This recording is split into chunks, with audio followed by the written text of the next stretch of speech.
throughout our time tonight. But I know we just wanted to reflect on a couple of options during our first breakout, option C and D. And you will find a kind of a set of questions that I'll also share through the chat to help us kind of think about the consequences or impacts, especially to different student and family groups. And so I'm seeing Sandra with Breakup with Audio. Yes, that's fine, and even calling in, that could be something, if it works for you, that could happen too. So in the chat, I'm sharing a couple of questions, and then you'll see the link above it that will show our options and other links to reference, as in addition to our presentation slides. But yes, I'm curious from the group, especially as you reflect on option C and D, what implications that you might be seeing, especially for racial equity and social justice. And we can start with option C and then move on to D. So what are some implications for racial equity and social justice as you reflect on the option C?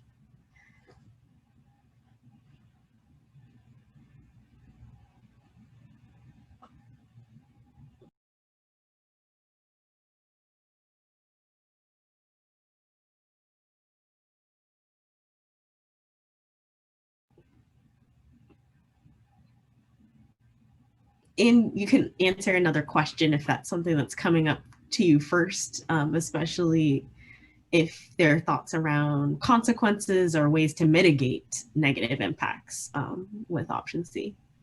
Sure. As it's described here, and I wonder if this was the intent of where this came from, if it's really just a single, I'd have concerns about just a single strand of Spanish DA length to start. It feels like that would kind of lock in students' schedules or something, and that's, you know what I mean? But I wonder if that's really, I assume we could mitigate that by saying, well, actually, we're going to have more of the Southeast strands go there in this scenario instead. So that's one immediate reaction I have. I think beyond that, there's a lot about C that I think fits well. Just a second, Andy. Is anybody else having trouble understanding him? Okay. Sorry. Your audio's poor, sorry. Andy. Sorry. I'll be quiet then. Can you hear? Is it still bad? No, I think it's better now. Okay. I was saying I had concerns about the single strand, just a single strand of DLI Kellogg, if that's really. It's still iffy. Yeah, I agree with you, Andy. As I've looked at different feeder patterns, these are the three schools I would like to see from my community and personally feed to Kellogg, but I don't like the idea. I don't agree with the single strand of Spanish DLI at the middle school level. So I think in phase 2, it would be more about placing DLIs so they're appropriately at co-balanced locations. With this one, I do like this one. I'm going back to a really older document about the racial breakdowns of these three schools, and I feel like there is some great parity among the schools to be able to have this as a utilized school to be funded to serve underserved communities. So that's why I do like option C, except for the just single strand of DLI. I don't think that's helpful for those DLI students. Which C are we looking at? If you can hear me, is it the there's like a left and a right side. Do you know what I mean? Maybe I can jump in here with a little bit of clarity on the left and right side. So the right side is, really just the focus on those phase 1 recommendations, which is like what's happening immediately next year. And that's where you see that one strand. But then the idea of including on the left side with the scenarios was like, we should be thinking ahead, right? Of what are the implications if we start down the route of option C, where would some of these other strands occur in subsequent years? So I think to answer Chris's comment, you should kind of be thinking about the right side in terms of like next year immediately, but then looking at the left side of option C and thinking like, yes, the intention of the scenarios earlier was that option C would end up having the strands at Kellogg, more than one. And so Alex, does that mean possibly moving the Spanish strands out of their current locations into new locations so they were co-balanced locations? I'm not 100% sure on that. Claire, did you just hear my explanation of the two sides? And maybe you could answer that question for Alexander potentially. I'm sorry, I'm not up to speed. I'm still getting acclimated. So Alexander, if you'd ask your question. Sure, Again? yeah. So, I mean, from what I heard from Alex's explanation, we would have one strand of Spanish DLI at Kellogg next year. But then in phase 2, I feel like we're really doing more in-depth placement of DLI programs. And so are we looking at maybe in a year and a half or 2 years, if DLI Spanish specifically is placed in other schools rather than where it currently is? Because I feel like that left side scenario shows just where they currently are, and those aren't co-balanced programs. I'm not understanding the left side scenario. So you're talking about the ABCs and the ABC. pictograms where we're showing, yeah, on the left side is, you know, maybe a little bit farther down the road, and Thank you. that's I don't have that in front of me, so could you put the link in the chat of where you have that, so I can just show it too if this is helpful. Great, beautiful. Are you guys seeing that right now? Yep. Cool. So before we get too bogged down in the Spanish DLI locations, I mean, I thought we were agreeing to not decide that necessarily right now, and just kind of, it seemed like there was an effort to try and reach a consensus that the Spanish DLI, wherever they were coming from, were going to be at Kellogg. And so I thought Judd had included all of the Spanish DLI in the utilization number for most of these options. I was just trying to get clarification that that was the case, Carissa. Yeah, So I just wanted to understand what we were. Sure. So on the right-hand side, that is the phase 1 recommendation. That is what the counts are and the data is based on, is the phase 1 recommendation. And we're separating out, while the option A has the, on the left, has everything that was included in the original scenarios, we're not, there's some decisions that aren't being made yet. So those decisions that aren't being made yet are not included on this, the option on the right.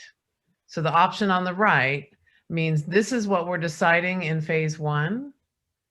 Yes.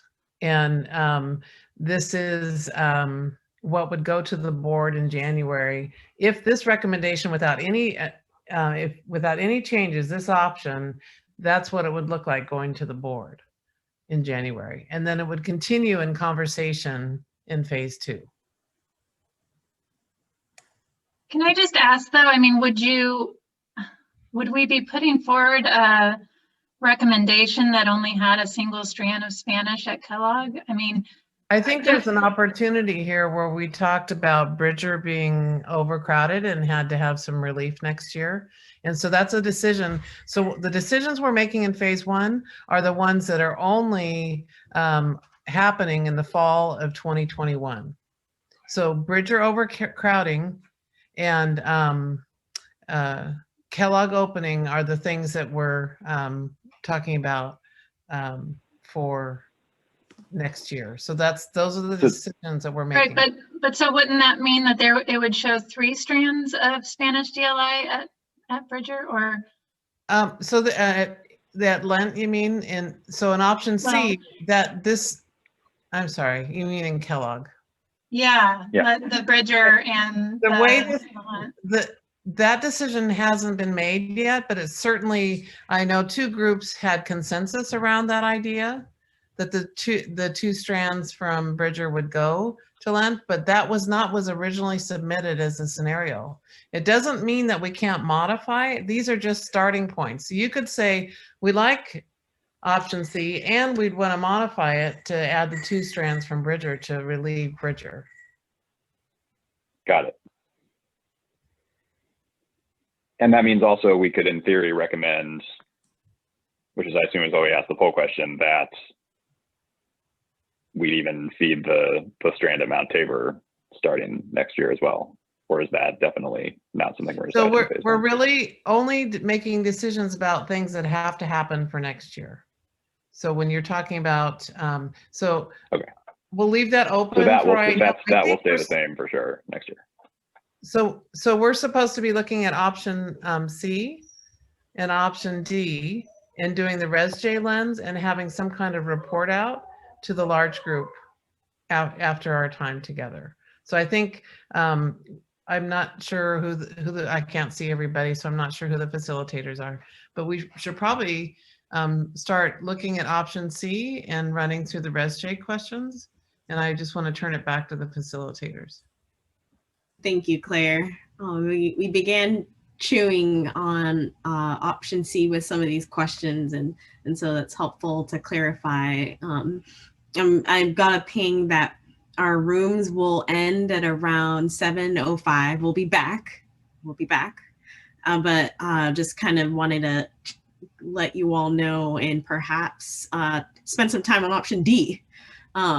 If folks have some final thoughts on option C, feel free to share those and also use the chat, but especially curious about implications or consequences to these demographic groups that are directly impacted by our work for option D. In looking at the right side as maybe what is emphasized in phase 1.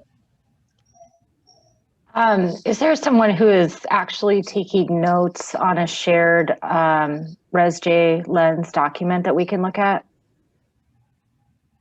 Yes, I can pop that in. Okay, it's just helpful to be able to follow the conversation. So are we still talking about option C or D? So we can hear last maybe thoughts if folks still have those on option C, and spend some time to transition to option D. We have a little bit of time left to discuss. And thank you, Kathleen, for sharing the document. So I just want to kind of piggyback on what Carissa and Andy and Alexander are talking about. And I don't have the ResJ lens in front of me. It's just going to take a minute. I'm a person that needs a visual to follow. But I think that a potential implication for our emergent bilingual students with option C and D, if only a single strand of DLI were to be at Kellogg. I think that beyond capacity at Bridger or what's happening at Tabor, I think that our emergent bilingual students deserve to have the most robust programming from year 1. And so if having the Tabor strand of DLI join the other 3 strands at Kellogg means that they can have better access to high quality instruction because they're able to staff the what are those called at middle school? Like the sections, right, of all the different classes and whatnot. The lower number of students that you have in immersion, the more challenging it will be to provide a robust educational program for them that includes, access to specials or classes beyond just, language arts, and you can offer more opportunity academically. So for really thinking about emergent bilingual students, that's what I see to be an issue with C and D.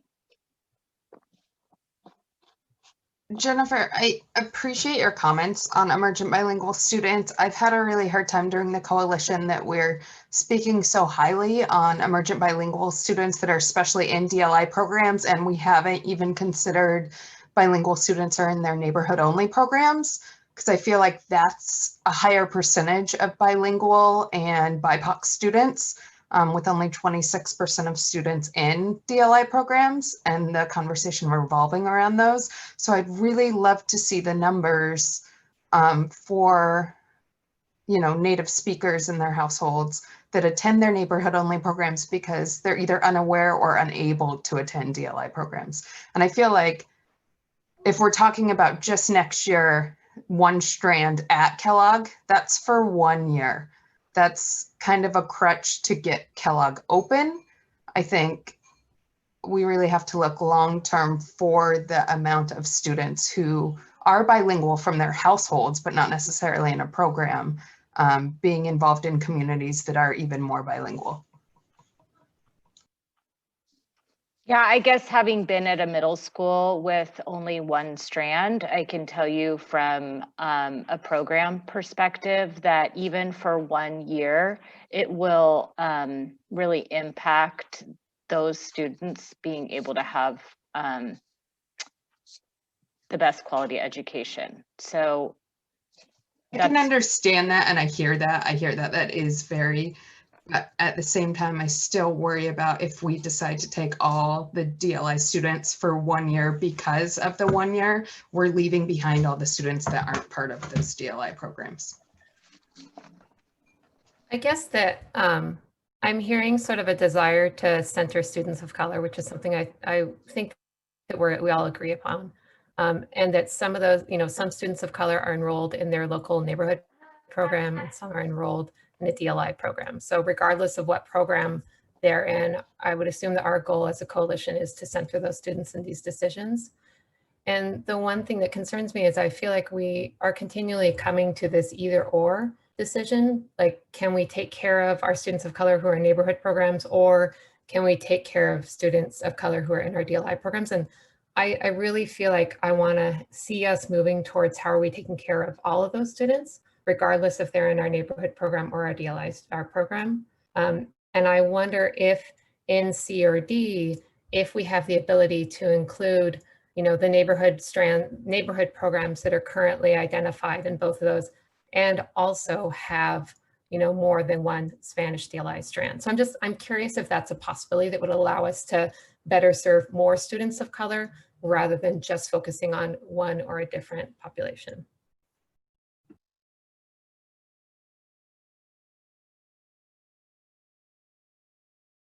I also think another question here is who, one of our goals here is equity in programming at the middle school level, and who has access to a middll school and how soon. That's one of my concerns about D in particular, because you have, of Arleta, Limp, Marysville, and Creston, you have even one fewer of that group in option D immediately having access to a middle school, and it's Atkinson and Bridger taking their place, which feels to me to have some serious equity issues there. I think for C, in particular, I'd love to see someone make the argument for Marysville not feeding the Kellogg. I'm not sure I see it from an RESJ perspective, so it's probably my biggest issue with D. I think with C, I think there's the Creston question that I emailed the group about, but it feels like a more equitable set of feeder patterns than D to me. Feeder schools, I mean. Thank you for saying that, Andy. I really appreciate that, being from Marysville and watching my community and conversing with them.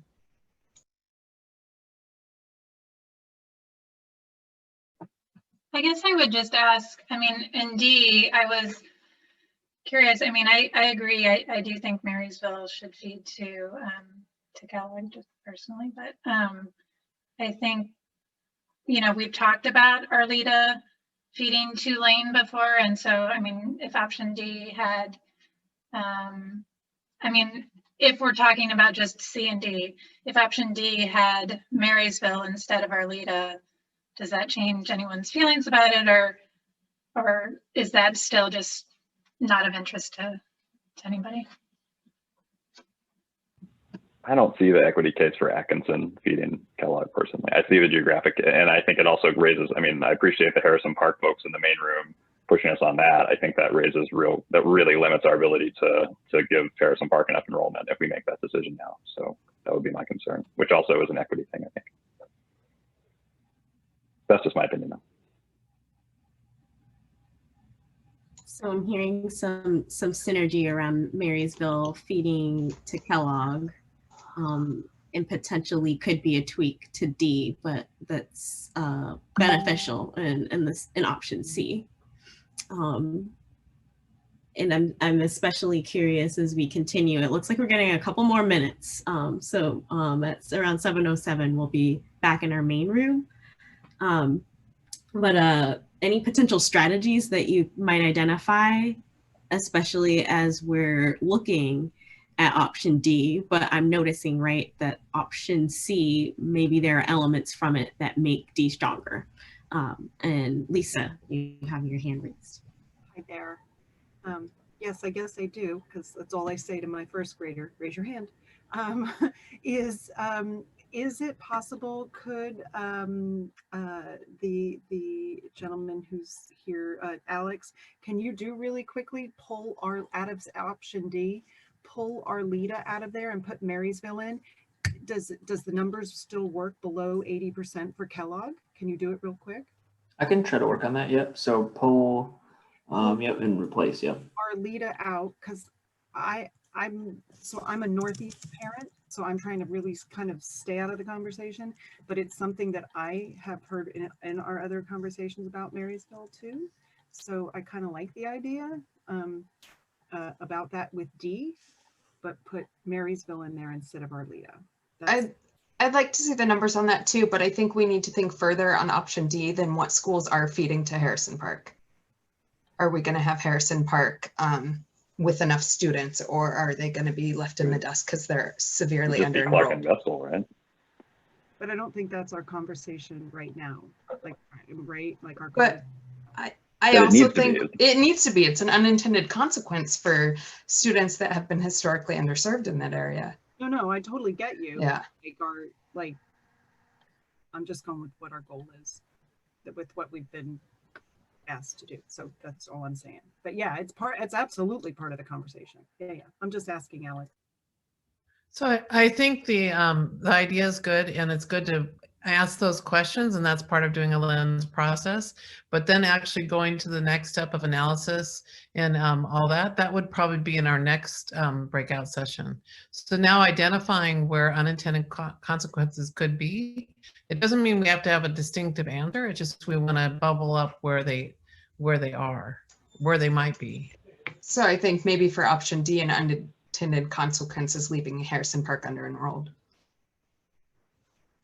And I think that that's definitely something to bear in mind, especially considering that you may get some kids trying to go to another school even if they don't live in the boundaries. That happens, and I just know that happens from experience.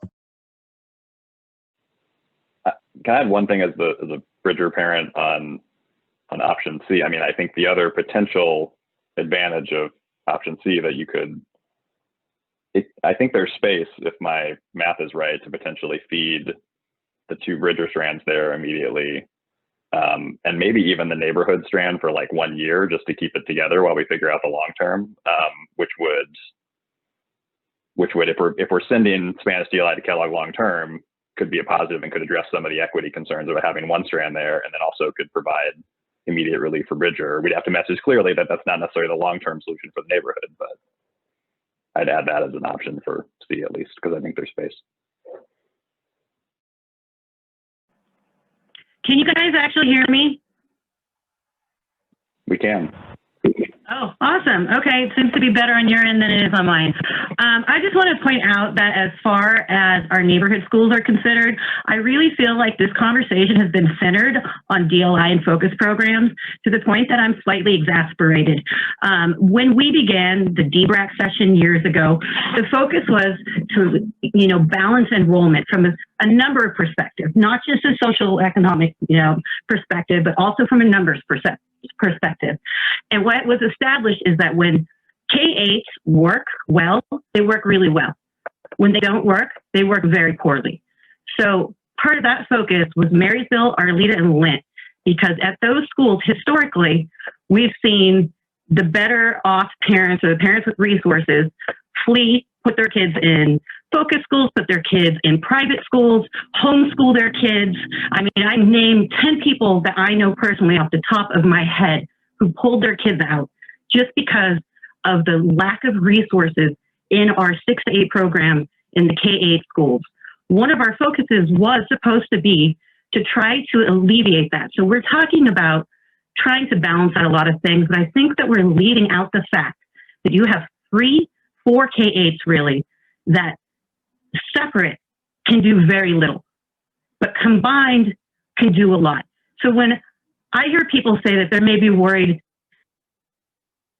that their programs might take a slight hit, I think that you need to take a lens to the fact that these people have all been dealing for the last 14 years with a lack of resources that we kept telling we're going to get bumped up for. And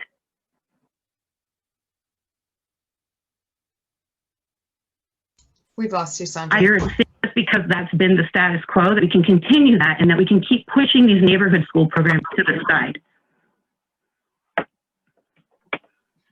Sandra, I agree. I mean, I would like to see us, of our K-8s be able to transition as quickly as possible. And if I'm wrong, please correct me. I thought at the last meeting you were suggesting that the idea of Arleta going to Lane was something that was worth considering. So, I mean, I did just remember that the access program is co-located there. So I suppose that means that it would put off for a year being able to make that transition. But that's why I also asked the question of how does the Creston community feel about having to wait? So anyway, just wanted to add that.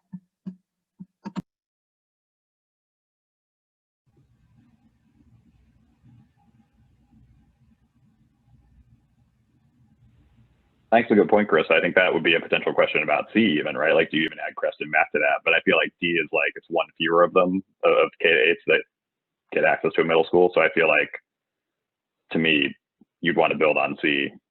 I don't see how you get D to a place where it meets our RSJ goals, personally. I also just want to clarify too that emergent bilingual students are one of the highest, specifically Latinx, are one of the highest communities to be dropping out in high school and not achieving at the same rate as their English speaking peers.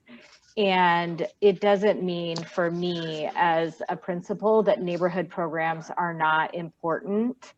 And that I don't have that as a priority as well. I just know the complexities. Hello, everyone again. I know you didn't quite get to wrap up our earlier conversation, but have an opportunity here to reflect on any thoughts or perspectives that came up for you during our first session, especially as we think about our options C and D and demographic groups that are affected, or strategies that we can do to improve it.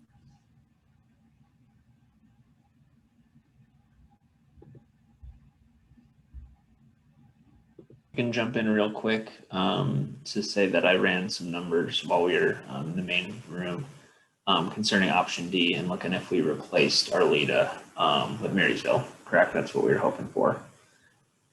Yeah, and just basically, without getting into too much detail, Marysville has less 6th through 8th graders. So obviously it just kind of puts Kellogg down a bit, but it's still roughly around 60, just over 60%. So not too low, it's still within the wheelhouse. And within the packet, if you've gone down below and see some of the race, ethnicity graphics and things, you can, I think you guys know Marysville's a bit more diverse than Arleta. That plays into it as well. Alex, are you able to give us numbers for what Lane would look like if Arleta went there? I'm just surprised because they just said that Lane's under enrolled. So I'm just honestly, I'm interested in seeing what those numbers look like. If Arleta would go to Lane? Well, because that is what historically has been pushed. If Arleta would not be at Kellogg, Arleta would be at Lane. And I'm not sure what our other options would be. So I'm just curious what it would look like. Okay, yeah, let me look into that while you guys continue the discussion. Thank you. And remember, Access is leaving Lane. I forget which year, but soon. So that's part of it. Yeah, yeah, but the numbers we had before were before Access was ever at Lane, so that's why I'm really curious to see what it looks like. Yeah. So Access is the only definitely. thing is that even shifting Arleta to Lane. Oh, sorry. Go ahead. I was just asking, so just clarifying. So Access is a program that's currently located at Lane, and my understanding is it's being transferred to Southwest Portland. Is that correct? Right. Okay. Sometime in the next 2 years, and there are about 150 students at the Lane site.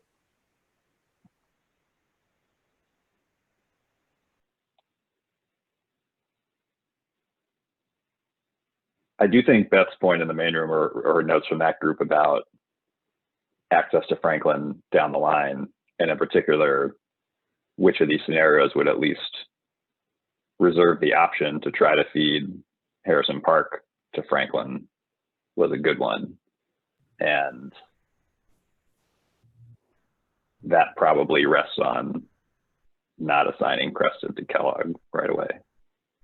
My understanding is that we can make decisions during phase 1, and then we can also add additional strands or an additional school in phase 2 if we come to that. So I wanted to make sure we're all on the same page about having that that kind of flexibility. My only concern about that is the point that Sandra and others have brought up, that schools that are currently K-8 have really been looking for a comprehensive middle school opportunity for students. And so one of the things I'm curious about is, do we have other options? So could we say these are the schools we're saying should be feeding to Kellogg, at least in phase 1, and we also think that our 6th through 8th grade students at Creston or our 6th through 8th grade students at Bridger are feeding at this school. I'm just wondering if we can do a little of adding those elements into, so that we don't have kids that are kind of being left on the side. And I have a concern for whoever ends up going to Kellogg. If we under enroll Kellogg, that those students who are at Kellogg won't have the FTEs that they need either. Well, and from what I've understood from Marysville community meetings is, for the most part, the staff that's currently with those follow the students to wherever they're going to end up for middle school, or at least they have first choice. And they're going to need to staff those in February, from what I've heard. So if we decide in phase 2, oh wait, no, we actually want Crescent at Kellogg, that could cause some unintended consequences on staffing, I think. Yeah, there is a clause in the PAT contract where teachers do follow the students, or they have a choice to express interest. And then those positions are granted based on seniority and licensing.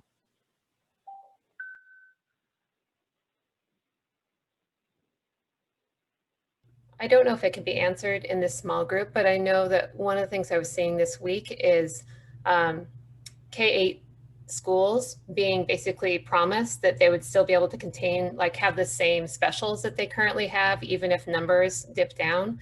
And one of the questions I have is, if we have a 6th through 8 teacher cohort that follows students, from Marysville to Kellogg, for example, if those teachers are sort of guaranteed those positions at least for that first year, even if the enrollment numbers are lower, and would kind of allow, because if you have multiple classes of 20 students and now they're all together at one school, then you could say, oh, actually, we don't need this many FTEs. So I'm just wondering if in the future, if we can get some guarantees about some of those teachers being able to transition with their students and keep that continuity. I think that that's probably something, I mean, it varies, and Kathleen, definitely break in here, but like, for example, you have to know that, like, for example, at Harrison Park, my music teacher may put in that he wants to follow our middle school students or stay at Harrison Park as a middle school, but there's a a music teacher at another school that's feeding in. We only need one music teacher. So that's where it gets very complicated. And it is true, like right now, you might need, I have one teacher that teaches 3 sections of 7th grade language arts and one section of 8th grade language arts, because it just depends on all sorts of things. So it's definitely not cut and dry, and it doesn't work that easily. No, when I opened Roseway Heights, I had 6 people interested in math positions from the 4 feeder schools and only 4 math positions. And then I had 1.5 PE positions, and the PE teachers from the feeder schools did not want to come to middle school. So it does get interesting during the staffing portion.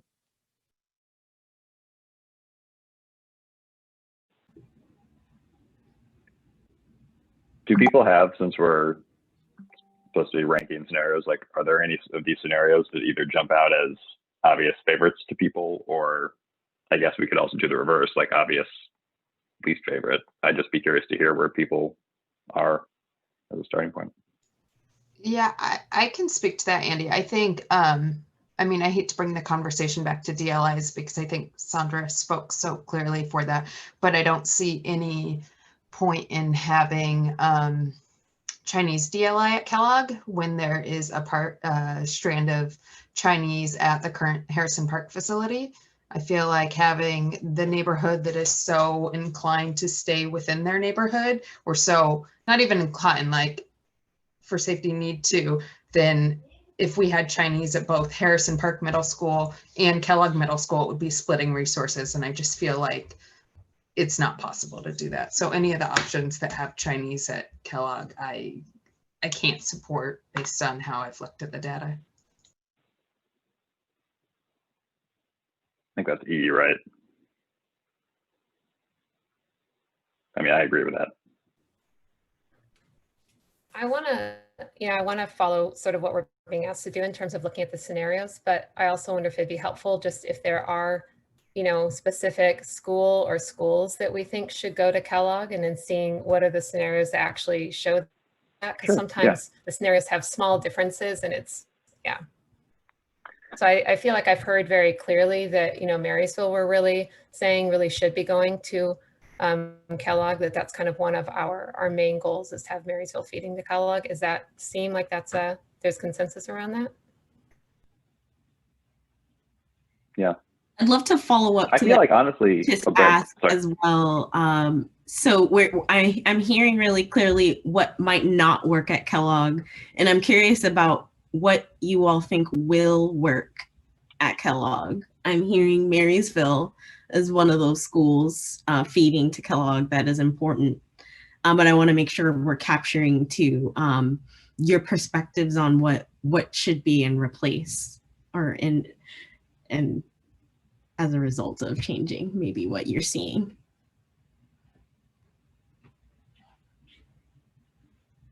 I was going to say to the previous question, I feel like the ones in option A, Arleta, Creston, Lent, Marysville, I feel like is the starting point from what we're choosing from. I mean, I'm curious if people agree with this. And then the question becomes, do you need to not feed one of those there right away? But I guess that leaves out Bridger and Atkinson. So I'd be curious to hear if anyone believes those should be on the list to feed to Kellogg potentially.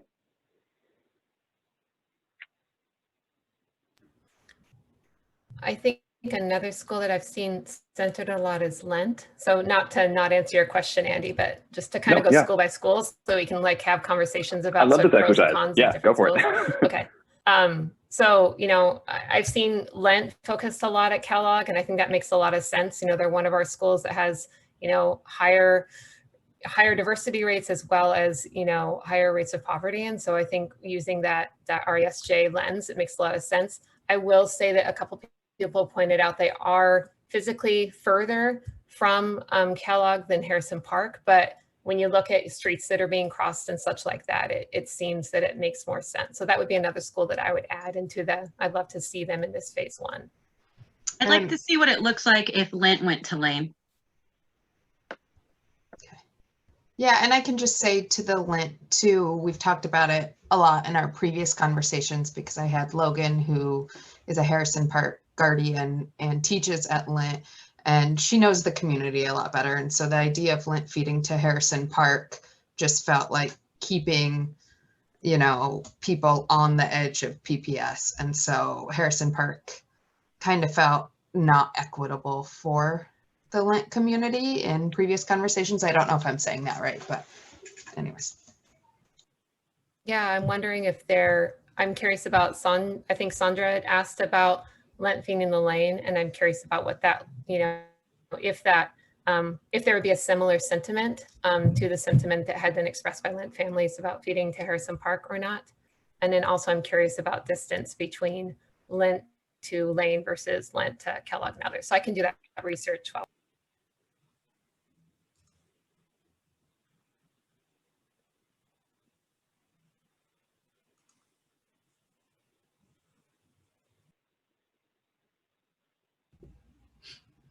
As you all are continuing to process, I know in our earlier discussion, we talked about the value of having more than one strand of DLI at Kellogg. And I'm curious about your perspective on our phase one kind of decision here and the best way to go about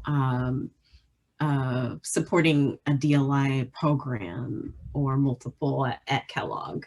And something that I captured is maybe it not being feasible for the Chinese DLI to be at Kellogg, but wanting to capture maybe some thoughts there on the phase one implementation.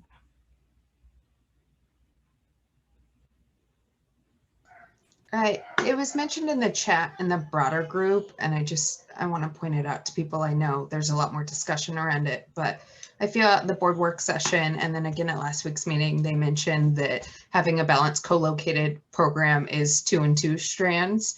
And so in the chat, there was the mention of Arleta becoming a co-balanced location for a Spanish program, as well as Lent doing the same thing. So I guess if both Lent and Arleta feed to Kellogg, then they would all meet up if that's what happens in phase 2 with the DLI Spanish programs. The other thing to consider with Lent is, so if we end up with, it seems like we have consensus from the whole group that Spanish DLI is going to meet up at Kellogg. I guess we don't know for sure what the K-5 DLI placements will be, but for now, there's Spanish DLI at Lent. We're supposed to be trying to prioritize where it's possible, you know, at least right now, feeding the neighborhood and DLI in the same place. So that's an argument for Lent at Kellogg. And then if we were to work up a scenario where Lent does not feed Kellogg, I mean, I guess we're asking Lent to be a school that waits another year for a middle school, which feels extremely inequitable to me. And I'm inclined to agree with the idea that Lent and Marysville would be the priorities for Kellogg. And I think that's fair. Sorry to jump in. I'm horrible at this, at figuring out the pacing. But I just did the distancing with Google Maps, and it looks like the Lent to Lane is actually 2.9, so it's almost twice as far as what we're seeing for Lent to Harrison Park or Lent to Kellogg. I've also heard, I mean, we have some families in the in our Bridger DLI community who live in the Lent neighborhood. Anyway, this is anecdotal, but I've gotten the sense that Kellogg would be a preference for a lot of Lent neighborhood families. And given Lent's experience in the past in processes like this, I'm thinking about Marshall closing. If that is the correct read, I think we owe the Lent community deference to what they want. And so all of that to me adds up to Lent and Kellogg personally. I'm not going to disagree about Lent and Kellogg, but I do want to make the point that I think if anyone was asked, they all want to go to the shiny brand new school. Of course, of course. But that's a community where I think would be first in line, frankly, to have that be a deciding factor. But yeah, I think it makes sense for other reasons, but I guess that's I just wanted to make that point. So if we're prioritizing Lent and Marysville to Kellogg, that looking at these scenarios would be A, C, and F if we don't modify them, if we just looked at these ones. Yep. I wanted to follow up on the question about not at the K-5 level, but at the middle school level, not isolating the one strand of Spanish DLI. So if we had Lent feeding to Kellogg, that would be one strand of DLI at the 6 to 8 level. And so I'm wondering what people think about having the 6th to 8th grade Spanish DLI students who are currently enrolled at Bridger, having them go to Kellogg during phase 1, just to have that be a more robust program, as well as to, really answer some of the need we've seen for Bridger having, more space for students. So and I can speak to that as a Bridger parent. I think the only options for next year I think the only 3 options for alleviating our space crunch next year would be, because we're going to be short a classroom, would either be feeding the neighborhood middle school somewhere else only, and I guess keeping Spanish DLI for 1 more year, which I don't know if that would be viable from a staffing perspective, but it might be. If you feed the Spanish DLI right away to Kellogg, you have to feed the neighborhood somewhere else, because you can't have a middle school cannot exist with just one small neighborhood strand. The staffing doesn't work. So just a heads up, if we feed the Bridger middle school DLI to Kellogg, which I think we should explore, we have to have a solution for the neighborhood. That doesn't mean it has to be Kellogg, but it has to be somewhere other than Bridger. And I guess the only other option would be keep status quo and add another portable. I don't think anyone really. And that question was asked last week. Thanks, Leah. To me, sorry, directly. And could Harrison Park feasibly add another your Bridger's middle school? And I don't know how many students that we're talking about, but I feel like it's something that we could make work, at least from a space, space-ish. Yes, we could do that. But of course that entails all sorts of other things and to think about. Looks like it's 74. And you're talking about the neighborhood strand specifically, right? Sorry. Yes. Yeah, that's 74, I think. Yeah, that's what I was going to say, feeding the neighborhood strand to Harrison Park. I know I've talked about it with other coalition members for next year. They wouldn't have lockers. We don't have enough lockers. You have lockers? No. We do have lockers, but I'll throw this out there right now, but not enough working, functioning, locking lockers. Sure. We have it at 3rd grade and not at 4th and 5th grade. And then some 6th graders, it's really weird. So lockers are definitely an important thing. So maybe we'll have to throw in a few lockers to sort of sweeten the deal. Well, they're going to have to, depending on what happens, that is going to have to be completely revamped anyway. So there you go. Maybe I'll get new lockers out of the deal. Can I just ask a And it seems likely. Oh, go ahead, Carissa. I'm sorry. Just a clarifying question on that, because the area that's right around Kellogg, that's in the Bridger boundary. I mean, so what would you do with those 6th through 8th grade students? I mean, would you be sending them to Harrison Park, even though the plan is to change the boundary around Kellogg?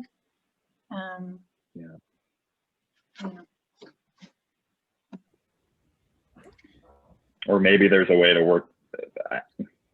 Maybe you have to figure something out. I feel like there's no way to avoid awkwardness, and then a little bit of awkwardness in a transition like this. But it's a good question. That's a good point that there's some South Tabor Bridger folks right near Kellogg.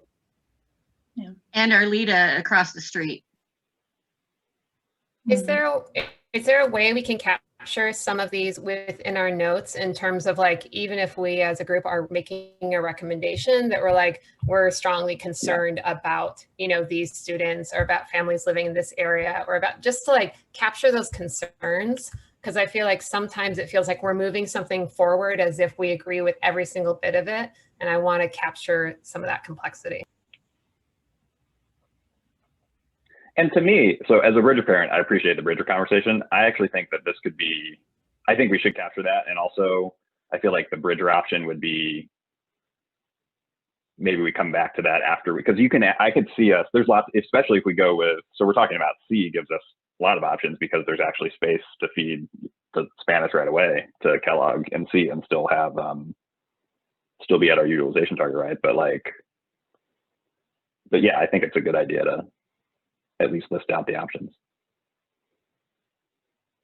Whoever synthesized it as I think A, C, and F as the only viable candidates based on what we talked about earlier, I think had it right. And yeah, and we are. And I think a lot comes down to Creston or Arleta being the one out, right? For now. And we are being asked to rank our choices. I think we have 4 more minutes, 5 more minutes. Is that correct, Shanice? 8, 10. Yeah, we've got about. We could just put B, D, and E in a bottom tied for last or something, but yeah. And we have about maybe a couple things to identify. One of them is ranking in maybe, and y'all have a copy of these notes, so you have maybe a picture of other sorts of things we'd love to hear from y'all as well. But I'm curious, I know we chewed on C earlier, but not sure between A, C, and F, what I've heard there could be some kind of alignment with based off of what discussions have taken place, what one feels that comes to the top for you, and 2, we will need a volunteer. So also curious for some brave soul to talk a little bit about our process in addition to the concerns that are really going to impact our phase 1 decision making. But yes, you can feel free to use the chat to share what is working the best and what's working not so great. I don't think I can speak in front of the whole group, but just listening to this discussion and participating in it, I feel like C is our top option with room for growth on it. It just seems like the one we've talked about the most. That's my personal favorite, but I've talked a lot, so I'd be curious if anyone else has thoughts.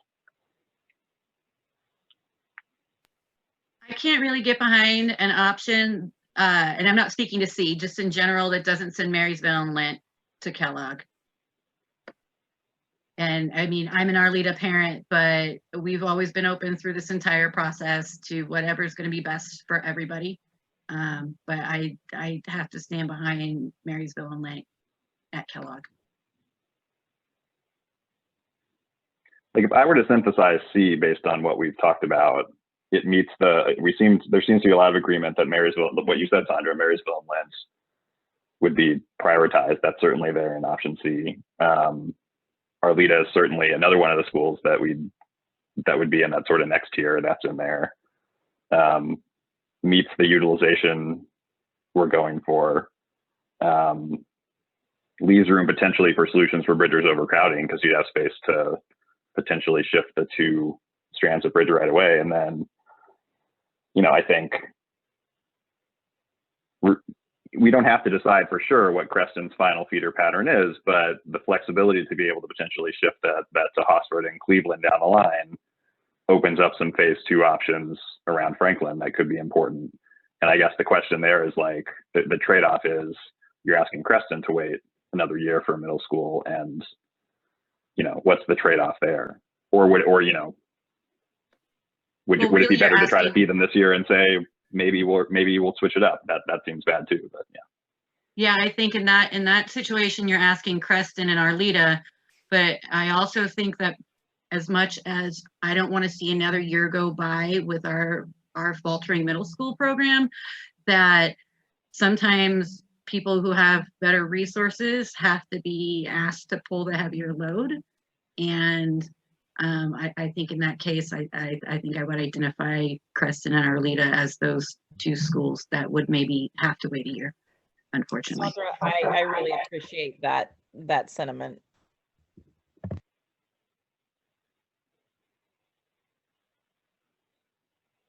Angelica. Oh, Alexandra, I'm sorry to speak over you. No, I was just going to say Andy should speak to the broader group because I feel like he has an idea of our discussion more. People hear from me too much, but I will if no one else wants to. But I was wondering, Angelica, I'm sorry to put you on the spot, but I believe you're at Creston, is that correct? I am, yeah. I'm just wondering if you can speak a little bit to what you're hearing from your families, and also, you know, if you have any kind of like out of the box sort of ideas about how to best serve, you know, 6th through 8th students who are currently enrolled at Creston if they weren't feeding directly into Kellogg next year. Yeah, I mean, honestly, I think the Creston community is pretty split on who would generally like to keep SK8 and who would like to not keep SK8.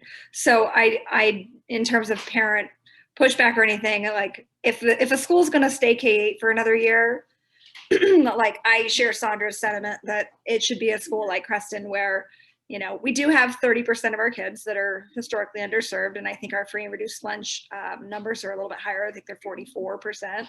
So we do still have, you know, some kids with a lot of needs socioeconomically, but we've gotten really creative with our middle school and with our staffing so that we're still able to offer a pretty robust elective option menu to our kids. But, you know, I mean, so I think if a school has to stay, it probably needs to be Creston. Like I'll volunteer us.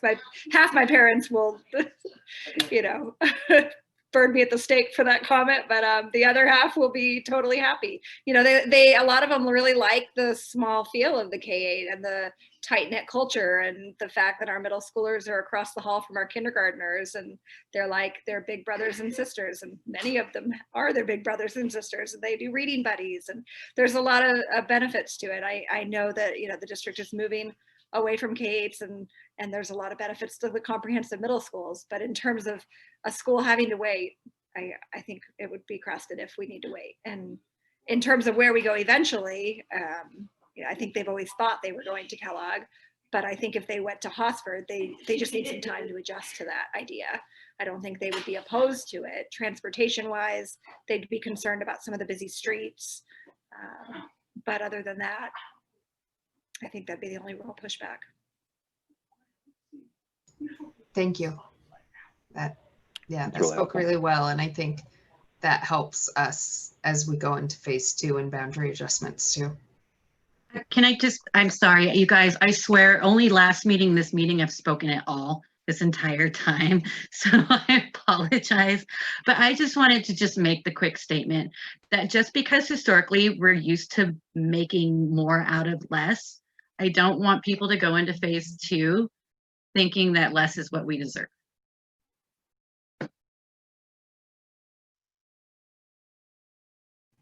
We do have a student representative. Parker, did you have anything to say? Because we've had a lot of people talking. Yes. Hello. I was an hour late. My mother insisted on a family dinner night, which was very nice. It was a good break. Hearing the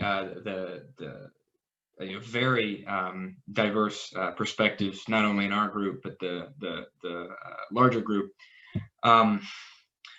It's a lot of information. And the packets are a lot. Oh, my ringer is on, which, well, I like the ringtone. Not everybody does. It's a lot of information. I can only speak to my perspective. I went to Sunnyside Environmental School for middle school, which is a K8. I only attended for the middle school portion. So I did get to experience that, but only from the older perspective. And I think there is a lot of value to K8s. And as Angelica said, there is also a lot of benefits to comprehensive middle schools. I suppose to sort of summarize what I'm getting at is that K8 shouldn't be completely ignored or completely sort of done away with. But I think that there's a lot of benefits in both. I was a bit distracted this meeting, in addition to being late, so I got the double whammy. But I do appreciate the opportunity to talk, and I had several interesting meetings concerning student engagement, which is something I'm really passionate about, and I'm really excited about seeing how that manifests itself moving forward. And I know Shanice is also working very, very diligently to get more student engagement and to see how that looks moving forward. But I'm excited to see what this group sort of focuses in on, which I think we're getting there. And I've really enjoyed listening to the discussion.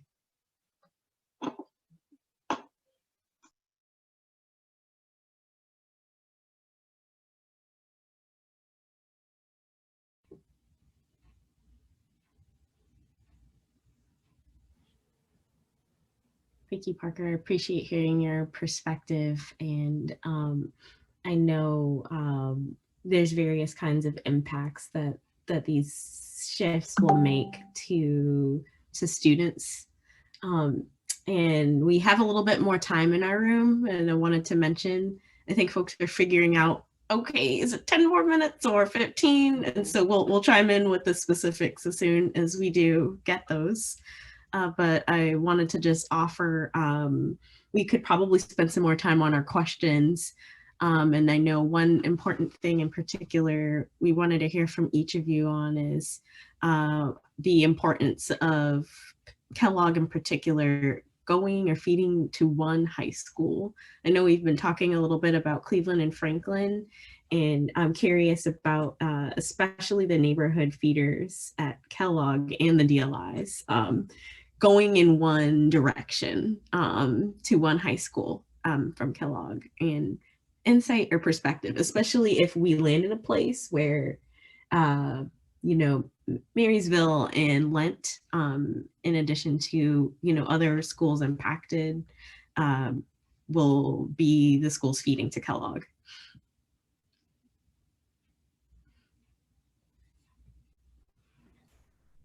I'm sort of showing my maybe lack of preparation, but I'm curious what some of the scenarios or options have been that have shown a split for Kellogg. Like I don't know what those proposals have been.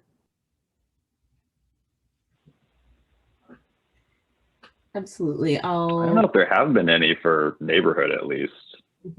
And maybe there's some that had DLI at Kellogg. Or, you know what I mean? Like maybe it wasn't all going on to Franklin, but that's a good question. I think it's a new topic brought up. I think they're kind of trying to test the waters to see how we feel about splitting the high school feeders. I think the question maybe is more around Harrison Park. At least that was from what I had been thinking. We had been discussed about a split feeder at a middle school level. Just as a time check, it looks like we are now going to be returning at 8:30, and we will need to have a ranking of choices. Am I correct in hearing that E was definitely not a choice, not an option? Should I put that as our last choice? Feels like C is first, E is last. We need to figure out the. It seems like F would have to be number 2 based on the criteria that we landed, because it's like basically the same, except it's swapping Arleta and Creston, but the principles are the same. I think right? F and A are really similar based on our conversation that we've had. Yeah. My concern about A is there's just not space. Either there's not space, or you have to have that one strand only feed at first, which we've talked about the potential issues with that, Spanish DLI. Because if you feed all the Spanish DLI plus all 4 of those, you're almost at 700. Can I just ask on option C, that 72% utilization, that's only including one strand of Spanish DLI, is that right? Or, sorry, it's hard to keep track of. I can double check that, but yes, I think the stats based on, because this is like the phase 1 options, that would be reflecting kind of the right side of option C in that pictogram. So yeah, thinking about just one strand. Are we sure? I thought for sure Jed had said I thought that. the table said 3 though. Yeah, the table says, yeah, the table right here says option C receives 6 to 8 Spanish DLI from Bridger, Lent, and Mount Tabor. Okay, I apologize. That's left and right side difference. Isn't that left and right side difference? So there's phase 1 versus phase 2. I don't know. I'm just looking at the table, like the impact analysis underneath where we see the pictures. Maybe I'm looking in the wrong spot. I mean, my back of the envelope math is those 3 plus all 3 Spanish is 569, which would be 81%. So I don't know what Let it me does check in in the with table. Jed, and I can confirm that.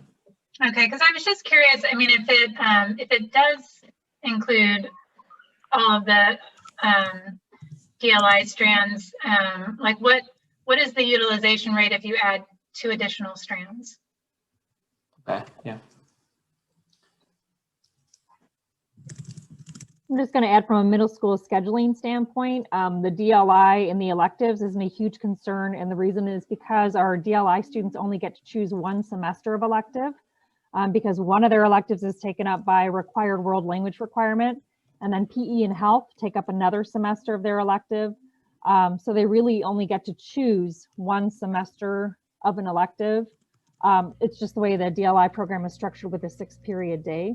Of course, we want to try to give them top choice because of that fact. But as I was saying, it doesn't have as much of an impact on the electives as for a single strand, it would be able to manage for a year.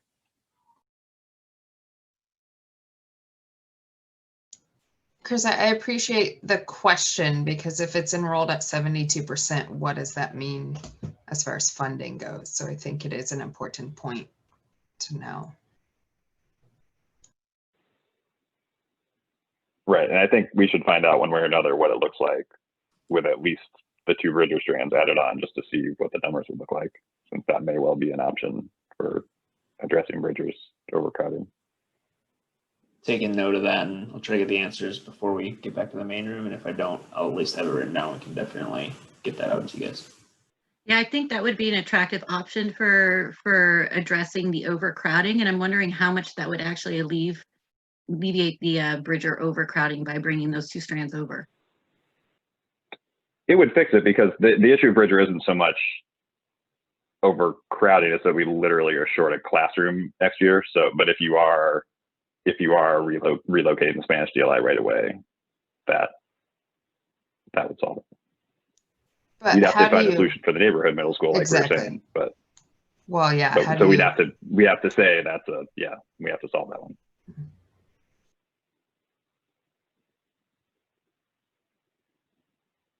So that would be a big asterisk.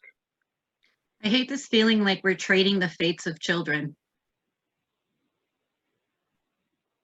Thanks for saying that, Sandra. Totally feels that way.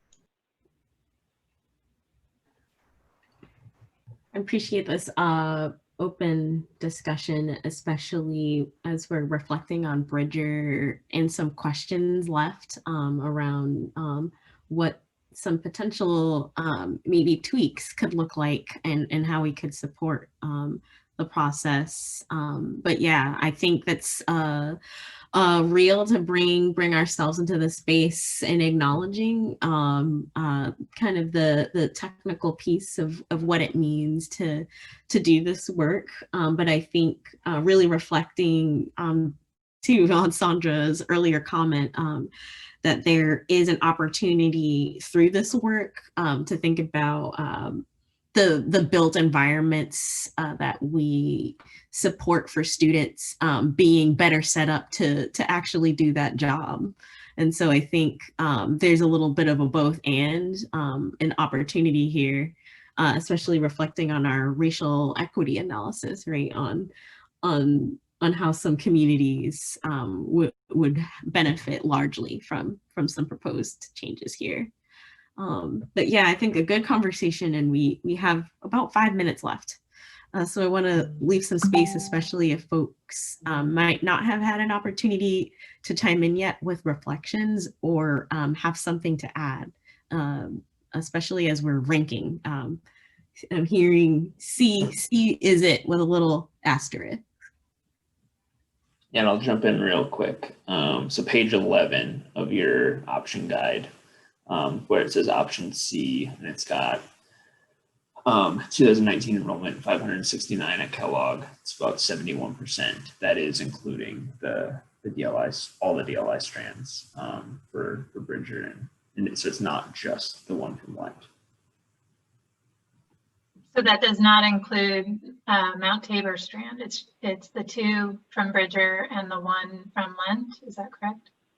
Sorry, no, it would be the one from Atkinson as well, which normally would have went to Mount Tabor, but if Atkinson's DLI in option C, if you go through all the way through with that, yes, it would be 4 strands.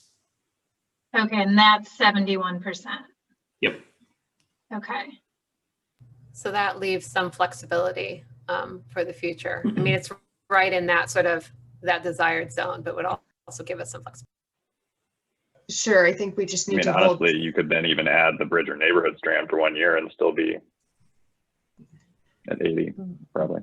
But then there's the unintended consequences for Harrison Park when it converts, if it ends up being more than 1 year. And we also need to consider the students who decide to enroll at Kellogg because it is the shiny new school and they've been schooling in other ways besides their neighborhood middle school, the ones that come out of the woodwork. And I really dislike the idea of 1 year for anybody, because when you're talking about parents who have less resources, they're going to have to completely retool their lives in order to get their kids over to a different school for 1 year and retool again to get their kids to another school the next year. Yeah, I think though PPS has said though is that if it were 1 year, that would mean like they would still finish at Kellogg, right? It wouldn't be that they'd switch again. But that's a great point that I was not playing out the potential Harrison Park impact in the first couple of years, because then you'd have a couple of grades at least from Bridger that were not going there. I like that 71% shift, the number, because it also allows in phase 2, as some boundaries shift and move, there's also some room to play back and forth. It gives more room for phase 2 to be successful and creative rather than being really limited.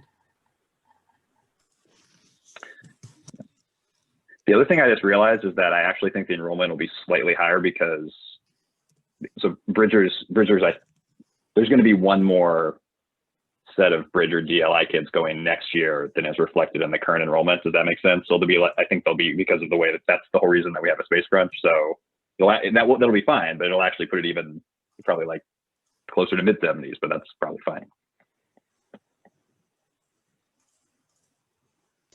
Kathleen, I don't know if you can speak to it, but is mid-70s an okay spot for middle school to be funded well enough and staffed well enough? We are in the process, as Scott mentioned in the comments, of middle school redesign, but the bigger numbers you have, the more FTE you get is the bottom line. And therefore, the more electives offerings you have, because you have the capability to hire more teachers. But with careful middle school redesign, like we aligned all of our electives when I opened Roseway Heights to Madison High School, so that we were creating, 6th through 12th grade strands that students can move through. So there are ways to do it very intentionally. And again, the more strands of Spanish DLI you have in one place, it does help with scheduling overall. Like I said, you could deal with one strand for a year, but it's not ideal in the long term. Hey guys, 50 seconds. Do we have a second recommendation? Like like number 2 ranking? Yeah.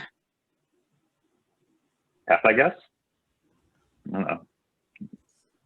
It's C, just with Creston and said. Yeah, F or A. We didn't talk about the numbers much with A. I think it's probably just high is the issue, yeah. But. And I guess with F, we're just kind of ruling out that as an option of reducing the enrollment at Franklin. So I don't. But it's like the downside potentially compared to C. Yeah. and then some combination of lower rankings for the last